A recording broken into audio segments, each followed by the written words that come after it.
Salut. Bonjour à tous et à toutes. Donc aujourd'hui nous allons parler de Taxi 5 La Relève, réalisé par Franck Gastambide. Donc il avait aussi réalisé Les Kaira et Pattaya. Et on sait que c'est un réalisateur qui aime aussi faire l'acteur, et là c'est encore le cas. Donc au casting, donc bien entendu Franck Gastambide, Malik Bentala, Bernard Farsi, Edouard Montout, Sabrina Ouazani, Ramzi Bedia, Anwar Toubali et Salvatore Esposito. Donc on va directement commencer, comme d'habitude, par les mauvais points de ce film. Alors, qu'est-ce qui m'a majoritairement déçu dans ce film? C'est le fait que, par exemple, l'humour, qui est normalement on va dire, le concept même de ce genre de film, ne marche qu'une seule fois. Ou pas plus de 2 fois de toute façon. Hein, voilà, c'est genre, l'effet n'est là que parce que c'est la première fois qu'on entend le... Mais sinon, là, c'est pas sur la durée, c'est-à-dire que c'est pas un film qui va gagner à être vu plusieurs fois en fait. C'est dommage d'ailleurs parce que normalement les taxis, le concept d'un taxi c'est tu peux le regarder presque autant de fois que tu veux et ça fonctionne quoi. C'est voilà. Malheureusement c'est pas le cas dans celui-là. Voilà, dommage. Alors après bon qu'est-ce que tu veux que je te dise? Il y a tous les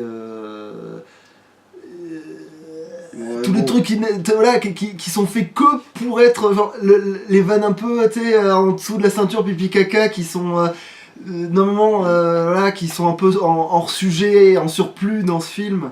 Hein, vraiment c'est vraiment dommage qu'on ait autant de trucs comme ça. Ouais. Ces blagues souvent elles sont plus dégueulasses que drôles en plus.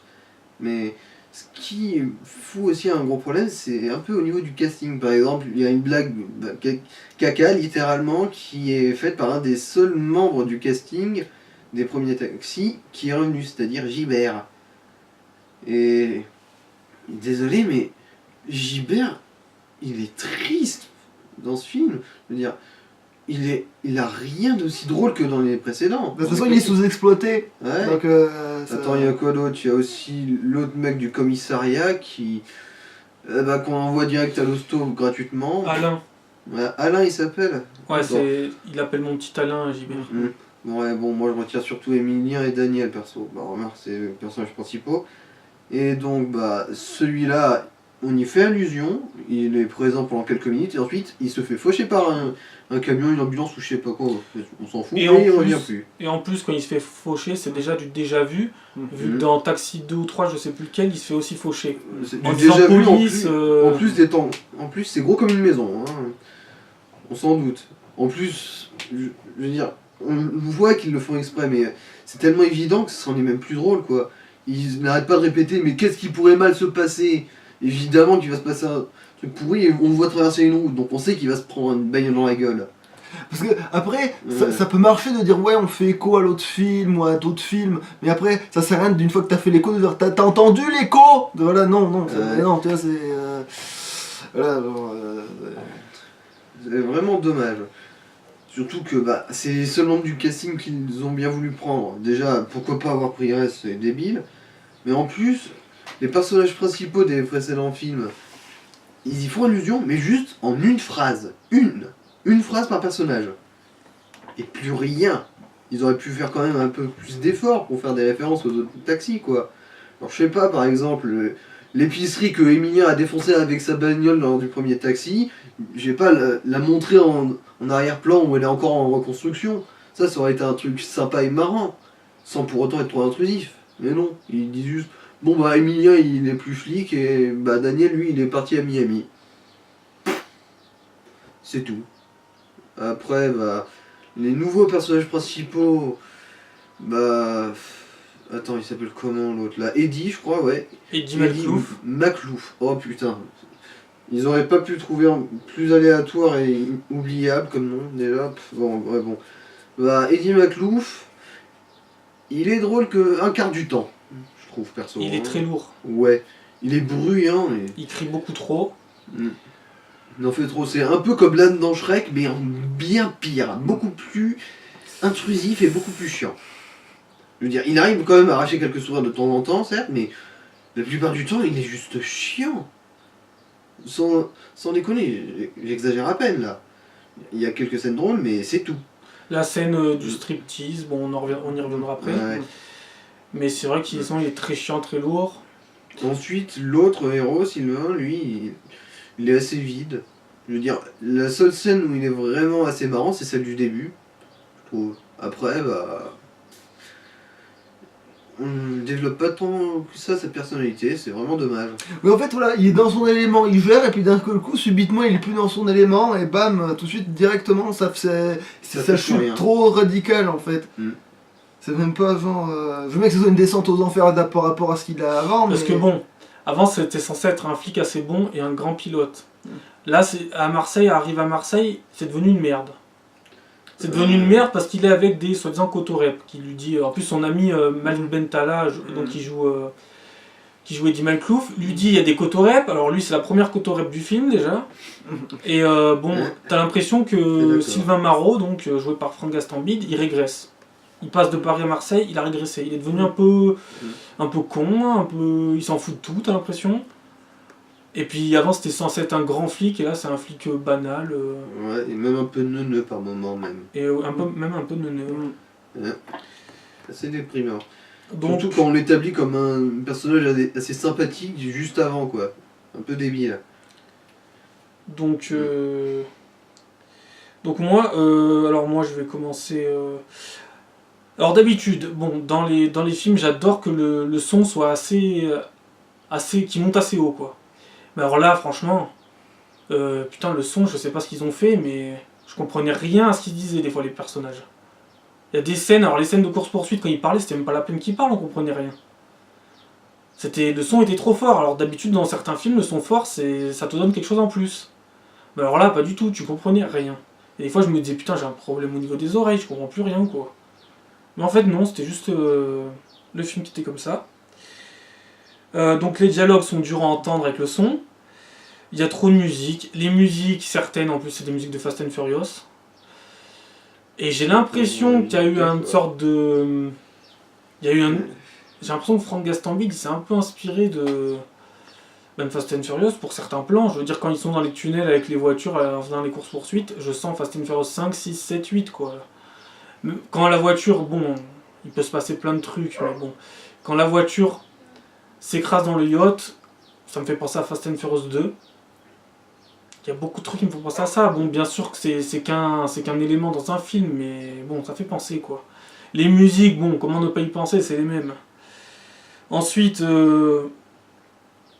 après il y a les clichés, hein, parce qu'en France on veut pas les clichés.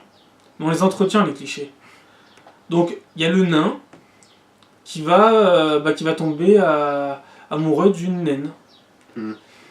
On savait que c'était une naine, de toute façon on l'a vu quand ils ont remonté tout doucement le corps, comme ça en montant, on savait que c'était une naine, mais j'ai dit oh non, putain, pas ça. Genre les nains sont destinés à être avec des naines en fait. Les nains sont destinés à être avec des naines, les grosses sont censées être des grosses vaches qui font que bouffer. Je compatis un peu pour l'actrice, sans déconner, ça devait être dégradant de jouer ça. Bah, c'est une actrice, elle joue ce qu'elle a joué quoi. Ouais, c'est quand même assez dégradant. Mais bon, la grosse elle mange beaucoup, c'est pour ça qu'elle est grosse. La grosse, c'est censé être la bombe du commissariat. L'humour français, on va te présenter la bombe du commissariat. Mais on sait que c'est la grosse. Enfin bon. Encore une blague plus dégueulasse que drôle d'ailleurs. Mais bon, moi j'aurais aimé que Anwar Toubali, donc l'acteur qui joue le nain, et qui jouait déjà dans Pattaya à côté de Franck Gastambide. Franck Gastambide, il a l'habitude de prendre, on va dire, entre guillemets, sa famille. Il prend souvent des acteurs qu'il aime ou des personnalités d'internet ou de la chanson française qu'il aime. Donc il les prend et les met dans le film. Et Anwar Toubali, il aurait pu en faire autre chose. Il aurait pu en faire le méchant du film. Pourquoi pas un méchant nain? On va me dire, ouais, bah maintenant tu veux un méchant nain. Bah non, ça change. Il n'y en a pas tant que ça des méchants nains. Je suis désolé, il n'y en a pas tant que ça. À part Minus Cruel dans... Oui, j'y pensais. À part Minus Cruel dans Underdog, qui est un film américain, il n'y a pas vraiment de nains qui sont des méchants. Parce que bon, Salvatore Esposito, je le connais pas. Dans la série, il a dit qu'il avait remarqué dans la série Gomorrah, je crois. Bon, je vais pas juger de son jeu, parce qu'il joue personne de toute façon. Il joue un mec vide, qui a un semblant d'accent italien. Bon, franchement, il servait à rien. Hein. Franchement. Ouais, il n'a pas tant de personnalité que ça en plus. Hein. Il parce en a encore moins que tous les autres méchants de Taxi d'ailleurs. Oui, Parce que les autres méchants, genre la chinoise, elle avait de la personnalité, elle avait de la profondeur. Un tout petit peu, mais... Elle gagnait en profondeur une fois qu'elle faisait une gâterie à Emilien. Et Emilien, il gagnait en évolution. Il disait à Daniel, mais t'imagines pas la chinoise qu'elle m'a fait. Petra m'avait jamais fait ça. Bon. Non mais franchement. Après, c'est clair que le méchant, bah c'est un méchant, il vole des bijoux et c'est tout. Hein. Après, il se fait arrêter et c'est marre. Il n'y a rien d'autre. Les autres méchants, ils étaient drôles. Ils avaient... Bon, bien sûr, ils ont leur méchanceté, mais bon, c'est des méchants de Taxi, d'un film français. Mais il faut qu'ils aient un côté assez original.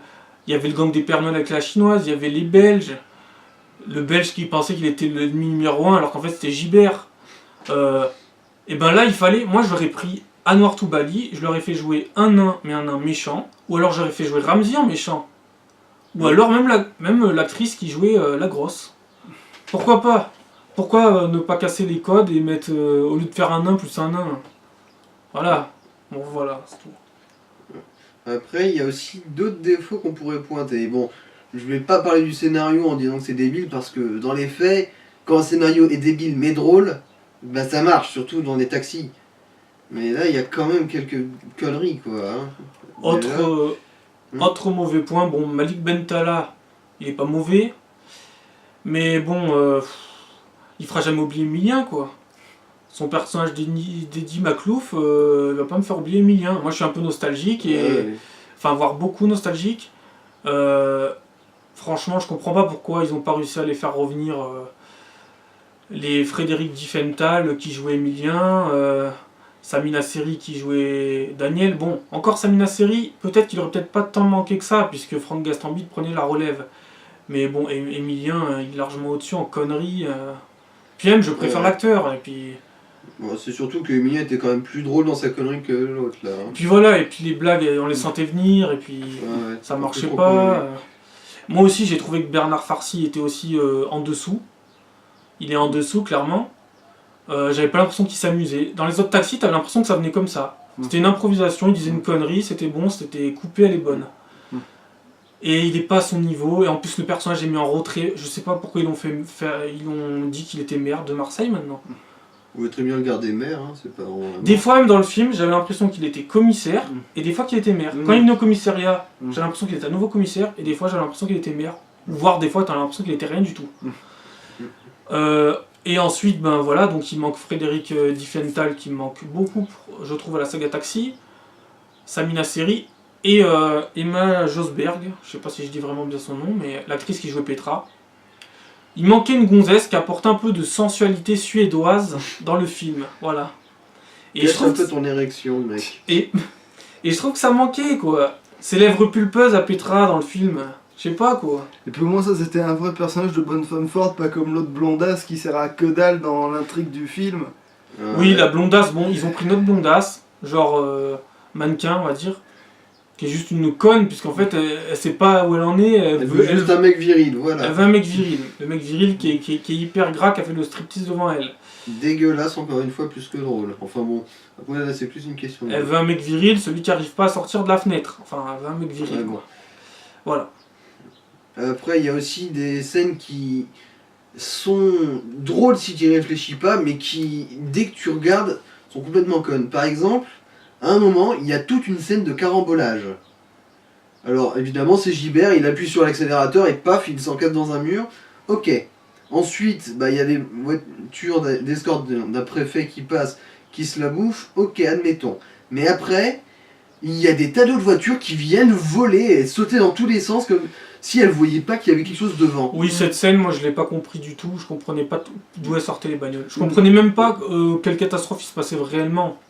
D'ailleurs, bah, même la voiture d'escorte du préfet et tout, on voit pas d'où elles sortent, hein. Ça avait l'air d'être à des kilomètres de là. En fait... Non, ça par contre ça on voit, parce que... Oui, non, mais je comprends l'intérêt, mais dans les faits... Faut vraiment être teubé pour pas voir qu'il y a une bagnole devant. Non mais une fois oui, que toutes les bagnoles sont encastrées, elles servent à rien les autres bagnoles qui arrivent, c'est sûr, parce qu'à aucun moment personne ne verrait. En fait, on a l'impression que c'est comme dans Blues Brothers, mais bon, dans Blues Brothers c'était bien. En fait, ils envoient encore plus de voitures pour donner un carambolage d'une ampleur énorme. Mais là, c'est juste débile. C'était du gâchis. C'est même pas drôle. Et même, ils en auraient peut-être même pas fait dans le film. Moi personnellement, alors c'est facile de dire ça après, mais moi je m'en foutais. Je m'en foutais parce que ça ressemble trop à Taxi 1. C'est un copier-coller quasiment tout le temps de Taxi 1. Et tellement ils n'avaient pas d'idée qu'ils ont inventé la caca 2000. J'allais dire la caca mobile. La caca 2000. Honnêtement, c'est tout ce qu'on attendait au début. Et on savait ce qui allait se passer, il allait appuyer sur le bouton, ça allait partir, moi ça m'a même pas fait rire. Ah oui. C'était la seule Encore une fois, catastrophe c'est du une blague film. qui est juste dégueulasse au lieu d'être drôle.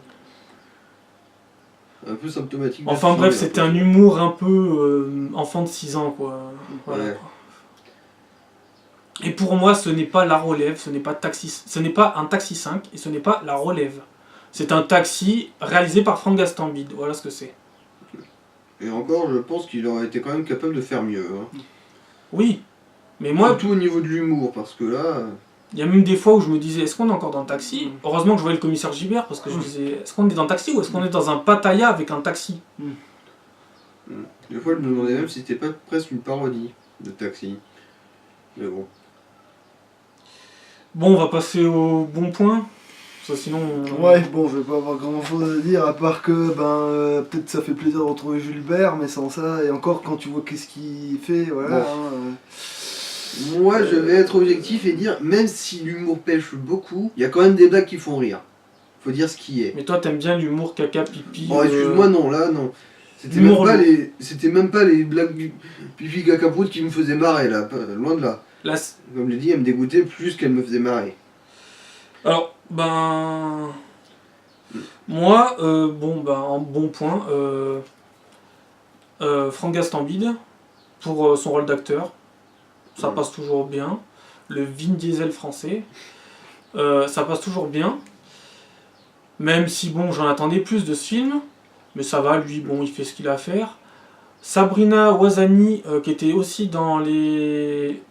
C'était dans Pattaya qu'elle était.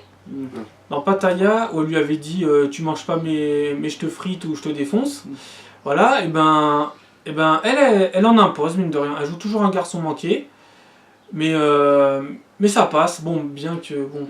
Moi, j'aime bien comment elle se fout des clichés de romance, par exemple. Oui, voilà, ça c'était bien. Mm. Ça c'était bien, elle jouait bien. Même si, bon, j'aime pas tellement l'actrice, mais moi je trouvais qu'elle jouait bien. Voilà. Ensuite, il y avait le gars qui est le youtubeur là, qui jouait aux côtés de Gibert, là, qui jouait les tonnées à chaque fois. Je trouvais qu'il jouait bien ce sentiment-là. Bon, après, c'était très limité. J'ai Moi, c'est l'impression ce qu'il qu'il sait était faire. désespéré par la connerie ambiante. C'est vrai que c'était assez sympa. Après, moi, ce que j'ai bien aimé, c'est le caméo de Ramzy Bedia, personnellement. Après, c'est purement personnel, comme je l'ai dit, mais j'aime beaucoup la blague, genre « Ah, vous êtes flic, vous venez pour me voir pendant les seins? Ah non? Ah, peut-être pour ma plantation de cannabis? Ah non plus? Ah, vous êtes là juste pour un vente d'armes ?» Et en fait, c'est le problème, c'est que aussi, ça sera pas drôle à tous les coups, tu Ouais, vois, ça va être la drôle. première fois, c'est très drôle, mais après... Il aura 4 vies, ça cette fera vanne a 4 sourire. vies précisément, c'est-à-dire elle a 4 vies parce que peut-être que le moment qui te fera le plus rire dans le fait qu'il lui emmène voir des putes, des trucs illégaux, et ben il y en a peut-être un des trucs illégaux qui te fera plus rire que les autres. Mais du coup, à part ça, le fait que du coup ça te donne 4 chances de briller en fait, c'est tout. Ouais, en gros, ça fera sourire pendant les premiers visionnages. Bah, c'est déjà beaucoup plus de fois que la plupart des autres blagues. Hein. Et bizarrement, moi, une des blagues qui m'a fait rire, bon, c'est peut-être en pensant à d'autres personnes, hein, peut-être. Mais le cache-cache, on fait cache-cache avec mon ami, il est là-haut. Ça m'a fait rire, la débilité de cette scène. Elle est débile cette scène. Mais c'était tellement. Mais c'était débile, mais c'était bien. C'est bizarre. Ouais. Après, il y a aussi la blague qu'on voit aussi dans la bande-annonce où le mec il se bouffe la vie plutôt que passer au travers. D'ailleurs, C'est sympa. tu me parles de la bande-annonce. Mm. J'aurais dû le mettre dans les mauvais points, mais bon. Je vais en parler. Ouais, bon, bah, sinon, ce que j'ai bien aimé, c'était le truc débile après qu'il se bouffe la vitre. Genre, je peux pas passer, ma vitre elle se pète pas alors que l'autre est ouverte. J'ai bien aimé cette blague. Voilà, Tu vas tout ce que pouvoir j'ai y à dire. aller. Vas-y. Je vais y aller. Alors, qu'est-ce que je disais la scène que j'ai bien aimée... Non, mais qu'est-ce que je raconte moi Non, la Non. bande-annonce. Oui, voilà, la bande-annonce, putain. La bande-annonce, en fait, je voulais la mettre dans les mauvais points, mais la bande-annonce, le problème, c'est que dans la bande-annonce qui durait 1 minute 50, à tout péter, il y avait tous les gags. Tous les gags étaient dans la bande-annonce. Et donc le problème, c'est que je me disais, mais dans la salle, je me disais, mais comment ça se fait que les gens ils rigolent alors que dans la bande-annonce, tu savais ce qui allait se passer. Ça, j'ai pas compris par contre. Je me suis dit, dans un monde ultra connecté, les gens ils ont pas vu la bande-annonce alors. Mais n'empêche, la fois où t'avais été au cinéma, ils avaient cru que c'était Fast and Furious, la bande-annonce, donc... Oui, d'ailleurs, c'était Fast and Furious. Donc quoi, il était pas si loin que ça, du coup, la vérité, hein. Voilà. Oui, mais les gens, des fois, ils m'épatent. Après, ils ont le droit d'aimer, mais ils m'épatent quand même. La bande-annonce, t'avais quasiment tous les gags. Mm. Bon, sinon, voilà, il y a quelques bons points, mais il y a plus de mauvais points dans le film, faut pas rêver. Ouais. On n'aura pas fait le tour, mais bon, moi, ma note, elle sera de 4. Mm. 4 sur 10. Moi, vu que dans les faits, je regarde pas un film pour le revoir une trentaine de fois après, vu qu'il m'a bien fait sourire la plupart du temps, je vais quand même lui mettre 5 parce que, bah, comme je l'ai dit, même s'il a quand même beaucoup de défauts, il arrive plus ou moins à faire son taf. Tu mets pas 7? Non. Moi je vais lui mettre 5, mais c'est vraiment parce que si je commence à penser à ce qui m'a pas plu, je lui mets 3. Donc voilà, puis c'est peut-être pas non plus si catastrophique que Il y a un ça. moment, j'ai pensé à mettre 3, mais je dis allez, mettons 4. C'est pas Ouais, si ça catastrophique dépend que ça. c'est- Ça dépend sur quoi on se focalise Ouais. en fait. Donc bah voilà, hein.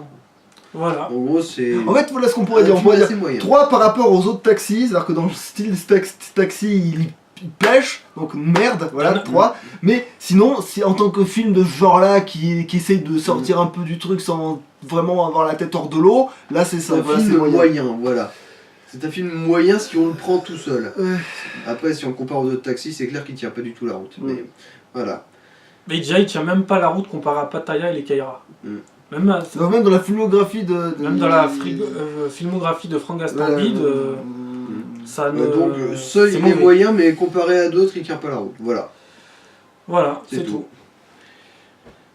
Bon bah ciao. Ouais.